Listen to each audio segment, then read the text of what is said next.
ಹಳೆಯ ಮನೆಯ ಭೂತ. ಒಂದು ಹಳ್ಳಿಯಲ್ಲಿ ಬಹಳ ಹಳೆಯ ಮಠದ ಮನೆ ಇತ್ತು. ಆ ಮನೆಗೆ ಯಾರೂ ರಾತ್ರಿ ಹೋಗುವುದಿಲ್ಲ. ಹಳ್ಳಿಯವರು ಹೇಳುತ್ತಿದ್ದರು, ಅಲ್ಲಿ ಭೂತ ವಾಸ ಮಾಡುತ್ತದೆ. ಅಲ್ಲಿ ಯಾರೇ ಹೋದರೂ ಅಳುವ ಶಬ್ದ, ಬಾಗಿಲು ತಟ್ಟುವ ಶಬ್ದ ಕೇಳಿಸುತ್ತೆ.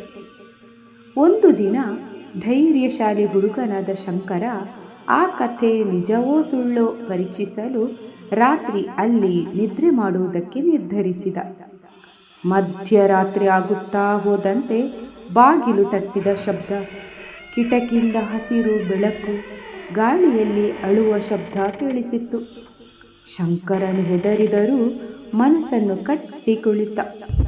ಹಠಾತ್ ಬಿಳಿ ಬಟ್ಟೆ ತೊಟ್ಟ ಒಬ್ಬ ಆಕಾರ ಬಂದು, ನಾನು ಈ ಮನೆಯ ಹಳೆಯ ಮಾಲೀಕ, ನನ್ನನ್ನು ಯಾರೂ ಸ್ಮರಿಸುವುದಿಲ್ಲ, ನನ್ನ ಆತ್ಮಕ್ಕೆ ಶಾಂತಿ ಸಿಗಲಿಲ್ಲ ಎಂದು ಹೇಳಿದ.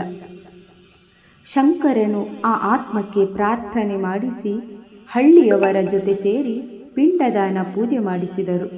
ಅದಾದ ಮೇಲೆ ಆ ಮನೆಯಲ್ಲಿದ್ದ ಶಬ್ದಗಳು, ಬೆಳಕುಗಳು ಎಲ್ಲ ನಿಂತವು. ಆತ್ಮಕ್ಕೆ ಶಾಂತಿ ದೊರಕಿತು. ಭೂತ ಪಿಶಾಚಿಗಳು ನಿಜಕ್ಕೂ ಕೆಟ್ಟವರಲ್ಲ. ಅವು ಶಾಂತಿ ಇಲ್ಲದೆ ಅಲೆಮಾರಿ. ನಾವು ಪ್ರಾರ್ಥನೆ ಸ್ಮರಣೆ ಮಾಡಿದಾಗ ಅವುಗಳಿಗೆ ಮುಕ್ತಿ ಸಿಗುತ್ತದೆ.